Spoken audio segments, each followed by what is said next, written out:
Assalamualaikum warahmatullahi wabarakatuh. Selamat sore, salam sejahtera untuk rekan-rekan IEL Talk dan Bapak Ibu dimanapun berada. Jumpa lagi dengan kami di IEL Talk. Hari ini kita akan membahas salah satu substansi yang nggak kalah menarik dengan yang sebelum-sebelumnya. Karena yang sebelumnya kita sudah membahas beberapa substansi, diantaranya soal PKWT, waktu istirahat, waktu kerja, alidaya gitu ya. Dan sekarang kita akan membahas tentang PHK dan pesangon. Nah, ini salah satu materi yang akan menjadi begitu krusial karena ini adalah bagian yang nggak terhindarkan dari industrial relation. Begitu. Ini kita buka masker insya Allah karena kita sudah aman. Protokol kesehatan sudah kita ikuti semua. Pembicara, pemateri, host dan rekan-rekan kru sudah sesuai dengan protokol kesehatan. Itu juga menjadi concern ya buat Bapak Ibu semua dan rekan-rekan IEL Talk dimanapun berada. Oke, langsung saja kita akan membahas tentang PHK dan pesangon kali ini dengan IEL coach kita yang setia, selalu setia menemani. Ini yang keempat ya Bang ya? Iya. IEL coach kita Bang Faisal Riza akan membahas tentang perubahan-perubahan apa saja sih yang fundamental begitu terkait dengan PHK dan pesangon pasca keluar Undang-Undang Cipta Kerja dan peraturan pelaksananya, yaitu peraturan pemerintahnya begitu ya. Karena isunya macam-macam Bang. Okay. Benar gak Bang? Benar gak Bang? Betul. Ada yang bilang pesangonnya katanya hilang. Terus yang kedua PHK sekarang lebih mudah bagi pengusaha dan lain-lain. Nah, untuk membunuh hoax, nonton IEL Talk. Ada Bang Faisal Riza di sini yang akan membahas lebih detail dan valid. Monggo Bang. Oke, izin buka masker ya Bang? Siap. Oke. Nah, memang kalau berbicara PHK banyak hoax tuh Bang. Tadi yang seperti Abang bilang, PHK makin mudah, enggak kok. Bahwa secara prinsipil tidak begitu berubah terkait dengan PHK, bahwa prinsipnya masih tetap sama, bahwa pengusaha, kemudian pekerja, dan pemerintah mengusahakan agar jangan sampai terjadi PHK. Spiritnya masih tetap sama, bahwa PHK itu elalah jalan paling akhir yang bisa ditempuh para pihak. Sepanjang masih bisa ditempuh upaya-upaya lain, ya udah deh, jangan PHK dulu. Konsepnya masih tetap sama filosofinya. Filosofinya sama ya. Masih tetap sama. Oke. Kemudian penyesuaiannya juga di dalam Undang-Undang Cipta Kerja ini berkaitan dengan tata cara PHK-nya. Oke. Prosedur ya, prosedurnya. Ini lebih kemudian kita menyesuaikan dengan Undang-Undang Nomor 2 Tahun 2004 tentang penyelesaian perselisihan hubungan industrial. Disinkronisasikan. Nah, kalau dulu misalnya PHK bisa secara lisan. Nah, di dalam Undang-Undang Cipta Kerja dan juga di aturan turunnya di dalam PP 35 bahwa kalau pengusaha mau melakukan PHK harus diberitahukan. Tapi diberitahukannya sekarang harus tertulis. Kemudian nggak boleh lagi lisan, harus tertulis. Kemudian diatur juga jangka waktunya.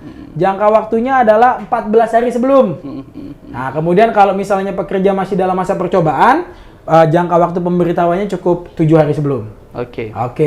Kemudian pilihannya dua. Kalau pekerja setelah diberitahukan kemudian sepakat untuk PHK dalam arti tidak menolak, maka kemudian dilaporkan hal tersebut kepada instansi yang bertanggung jawab di bidang ketenagakerjaan. Supaya kenapa? Supaya pemerintah punya data nih, berapa jumlah pekerja yang ter-PHK. Kalau dulu kan enggak. Yang pemerintah punya data ya hanya sebatas dimediasi. Ya kan, sedangkan yang diselesaikan secara damai, yang PB pemerintah tidak punya data. Nah, ini lebih kepada kemudian sinkronan data. Kenapa data itu sangat penting? Kenapa? Data itu mahal, betul. Tapi akan lebih mahal kalau kemudian pemerintah membuat kebijakan tanpa data. Sehingga concern pemerintah adalah bagaimana nanti punya data, kemudian nanti pemerintah tahu intervensinya di mana. Oke. Yang kedua adalah kalau pekerja menolak, nggak bisa juga secara lisan, Bang. Harus secara tertulis juga. Nah, jangka waktunya sudah diatur. Seperti itu. Berapa lama kalau pekerja menolak PHK, kemudian juga harus diberitahukan secara tertulis paling lambat adalah 14 hari sejak diterimanya surat pemberitahuan PHK.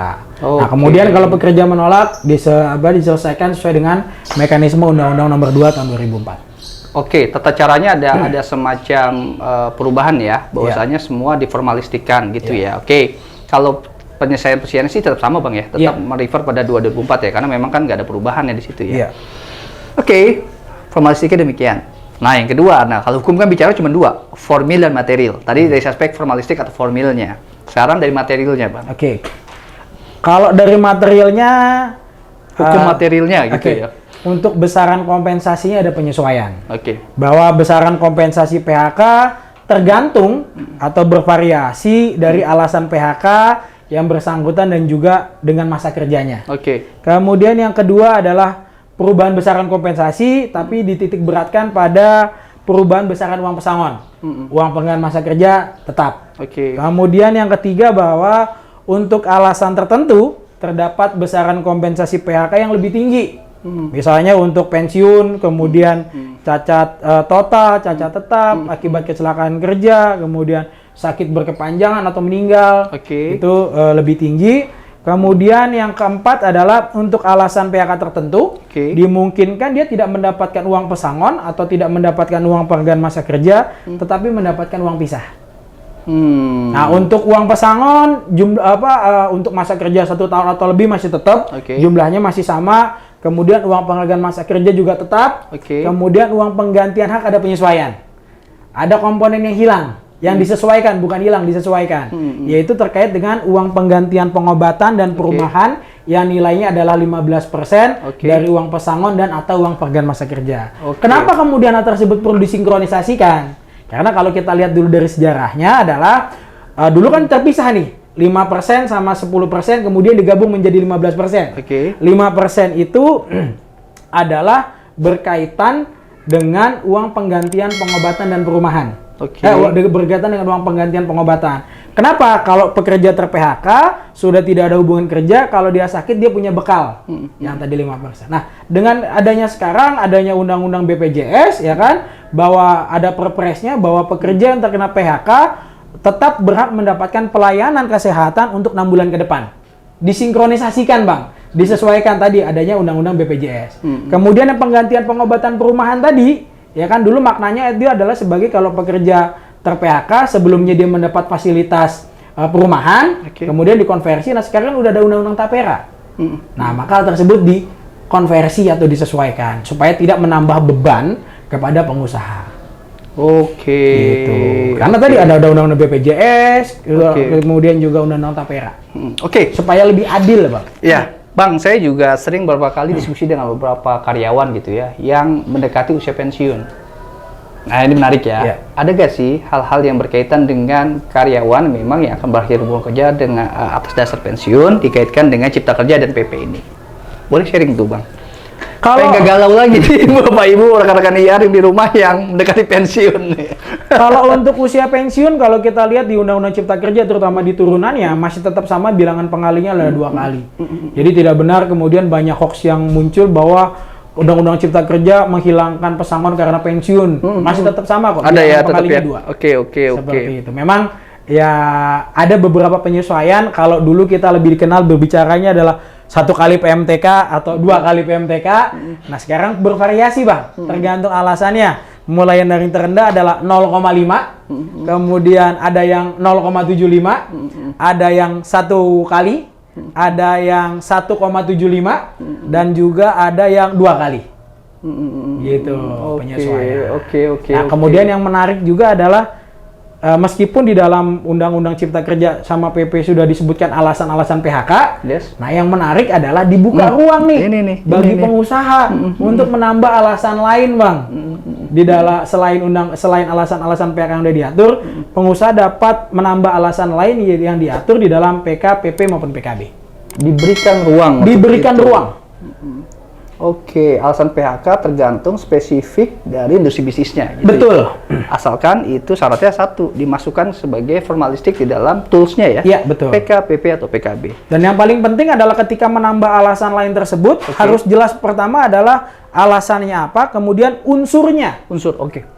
Misalnya dia mau menambah tidak mencapai KPI, unsurnya apa. Kemudian yang paling penting selanjutnya adalah kompensasinya terhadap alasan penambahan tersebut harus diatur secara jelas di dalam PP maupun PKB. Jangan lagi kemudian kita menggunakan analogi.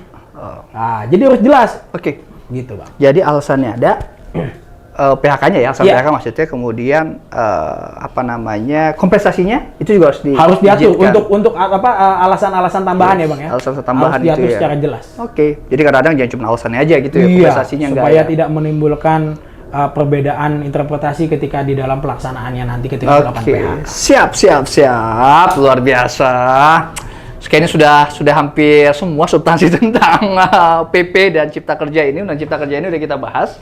ini yang terakhir gitu ya materinya ya. Mungkin bisa menjadi manfaat pastinya gitu, dan jadi penambah wawasan kita tentang dinamika hubungan industrial. Beruntung nih kita hidup di zaman ini karena kita menjadi bagian sejarah bagaimana perkembangan dunia hubungan industrial, industri relation, tenaga kerjaan begitu dinamis ya Bang ya. Mulai dari Covid kan ya sebelumnya ya, sampai dengan adanya tools yang berubah, regulasi yang berubah.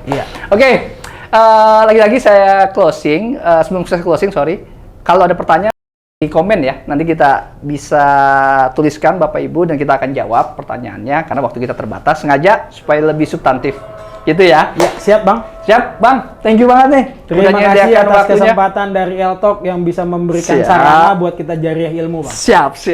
Terus sehat selalu Bang ya. Dan kita akan selalu menjaga ruang dialektika, ruang diskusi kita tetap hidup tentang industri relation. Oke, terima kasih. Jangan lupa subscribe dan jangan lupa share ke teman-teman. Mudah-mudahan jadi faedah buat kita semua. Mengutip kata Bang Faisal, jadi amal jariah buat kita semua. Oke, terima kasih Bapak Ibu, teman-teman Eltalk. Sekian, saya akhiri. Wassalamualaikum warahmatullahi wabarakatuh.